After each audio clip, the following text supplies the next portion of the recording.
আরজিকর কাণ্ডের অভিনব প্রতিবাদ। কলকাতার আরজিকর মেডিকেল কলেজ হাসপাতালে যে মহিলা ডাক্তারের ওপর নৃশংস অত্যাচার ও তাকে খুনের প্রতিবাদে সোচ্চার সারা বাংলা।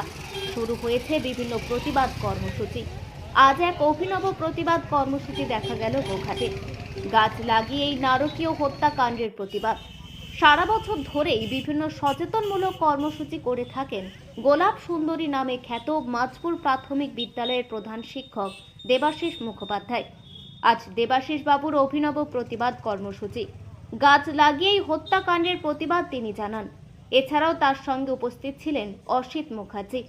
এ বিষয়ে দেবাশিস বাবু বলেন, হয়তো কয়েকদিন পর আন্দোলন বন্ধ হয়ে যাবে, আমরা ভুলে যাব, কিন্তু যতদিন এই গাছগুলো বেঁচে থাকবে ততদিন মানুষ এই নারকীয় ঘটনার কথা মনে রাখবে এবং সংকল্প হবে যাতে ভবিষ্যতে এই ঘটনার পুনরাবৃত্তি না ঘটে এবং আগামী প্রজন্ম এক সুন্দর পৃথিবী পাবে। গাছ লাগানোর পাশাপাশি তিনি প্রায় 300টির বেশি গাছ বিতরণ করেন এবং প্রত্যেককে অনুরোধ করেন সযত্নে গাছ লাগিয়ে ওই অত্যাচারিত বোনকে মনে রাখা। আমি এটা করলাম মানে এই জন্যই করলাম যে আমি একজন মেয়ের বাবা এবং আমি চাই কোনো মেয়ে যাতে নির্যাতিত না হয়। এটা বলতে যে আমি আবেগপ্রবণ হয়ে পড়ছি। এরকম ধরনের সমাজে যাতে আর নারকীয় ঘটনা না ঘটে, প্রত্যেক মানুষকে সচেতন হতে হবে, প্রত্যেক মানুষকে এগিয়ে আসতে হবে এই সমাজকে ভালো করার জন্য। এবং আমি নির্যাতিতার স্মরণে গাছটা দিচ্ছি। গাছ যারা বসাবে আমি তাদেরকে বলেছি গাছ যত বড় হবে এই ঘটনা তাদের মাথায় যেন থাকে এবং তারা সেই অনুযায়ী সমাজকে ভালো করার কাজে এগিয়ে যায়। এই বোনকে আমরা ভুলতে পারবো না, মানে 2-4 দিন আন্দোলন করলাম ভুলে গেলাম তা নয়। এবং আমি চাই আইন এমন হোক যে এই ধরনের যারা ধর্ষক হয়, যারা হয়, সেই সব মানুষদের পানিশমেন্ট হোক, তাদের জন্য সংশোধনাগার নয়, তাদের জন্য জেল হওয়া উচিত এবং ফাঁসি হওয়া উচিত। তার জন্য আমি চাইবো একজন দেশবাসী হিসেবে, নাগরিক হিসেবে, যে আমাদের আইনকে আরও কঠোর করতে হবে, নাহলে এই ধরনের ঘটনা বন্ধ করা যাবে না। আইন কঠোর করলেই তবে এই ধরনের ঘটনা বন্ধ হবে। সেই জন্য তার স্মরণে আমি এই গাছগুলো আজকে আম গাছ বিলি করলাম। এমনি আমার প্রোগ্রাম থাকে, আমি বছরে 1000-এর বেশি আম গাছ দিই। এছাড়া আমি বাল্যবিবাহ, শিশু নিগ্রহ এবং গাছ বসানো, এছাড়া মোবাইল বাচ্চারা যাতে না ব্যবহার করে তা নিয়ে আমি সারা বছর প্রচার করি। আমি জানেন এখানে আমি পায়ে হেঁটে দিল্লি গিয়েছিলাম, এছাড়া আমি পায়ে হেঁটে অযোধ্যা রাম মন্দির গিয়েছিলাম এবং পায়ে হেঁটে দিল্লিও গিয়েছিলাম শুধুমাত্র এই সকল বার্তা নিয়ে। এবং আমি বিভিন্ন সময় ছুটির দিন বিভিন্ন সময় বিভিন্ন জায়গায় ক্যাম্পেইন করি, প্রচার করি এই সমস্ত কিছু নিয়ে।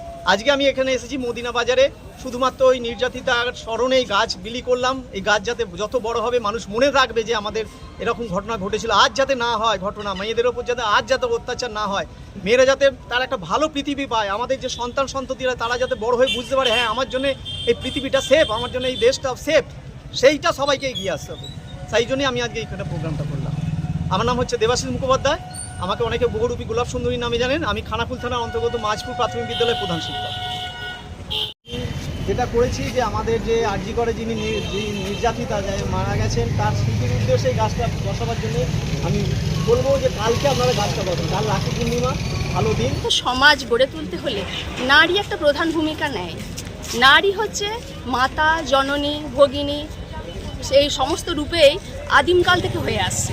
এই যে আদিম যুগ থেকে মানুষের এই বিবর্তন, আগে তো এত নগর সভ্যতা ছিল না, এত যে বিবর্তন হয়েছে, এই যে নগর সভ্যতার উন্নতি হয়েছে, তার জন্য পাশবিক মানুষগুলো কিভাবে তৈরি হয়ে উঠছে বলুন তো। এই যে পাশবিক মানুষ যাদের নিজেদেরকে স্থিরভাবে রাখার ক্ষমতা নেই, তাদের এই সমাজে কিন্তু স্থান নেই। কারণ নারীরা আগিয়ে থাকে সমস্ত দিক দিয়ে। এই যে মাতা, তাহলে তাকে পুরুষদেরকে তো ভাবতে হবে যে মাতারূপী আমার ঘরেও মাতা আছে, ভগিনী আছে, কন্যা আছে, তাহলে তারা কি করে এই নারীদের উপরে নিগ্রহটা করে। তার জন্য একটা সুস্থ সমাজ গড়ে তুলতে, মুক্ত বায়ু, অক্সিজেন এসবের জন্য গাছ লাগিয়ে আমরা সেই মুক্ত পরিবেশ গড়ে তোলার চেষ্টা করছি। দেবাশিস বাবুর এই উদ্যোগকে কি বলবেন?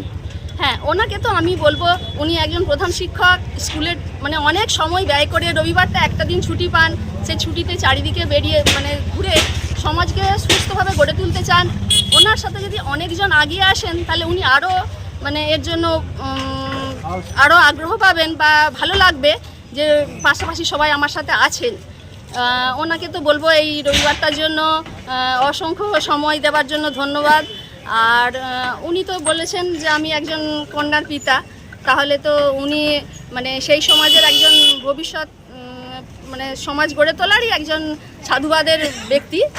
ওনাকে সাধুবাদ জানাই যে এই নারীদের ধর্ষণ বা নারীদের যে সম্মান দেওয়া সে ব্যাপারে উদ্যোগ নেওয়ার জন্য এবং সবাইকে প্রেরণা দেওয়ার জন্য। আপনার নাম দিদি? আমার নাম মৌসুমী মুখার্জি, এখানকার স্থানীয়? আমি রবিবাটিতে বাড়ি।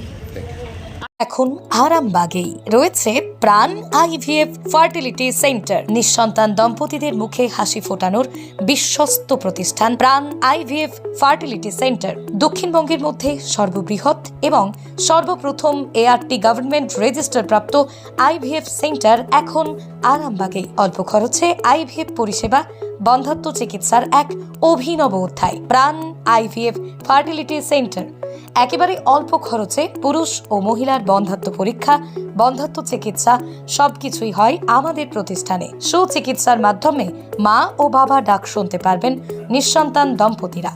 তাহলে আর দেরি কেন? আজই যোগাযোগ করুন প্রাণ আইভিএফ ফার্টিলিটি সেন্টারে। ঠিকানা বসন্তপুর, আমতলা, 2 নম্বর রেলগেট, আরামবাগ, হুগলি। যোগাযোগ নম্বর 7865858781 অথবা যোগাযোগ করুন 7908098172 এই নম্বরে।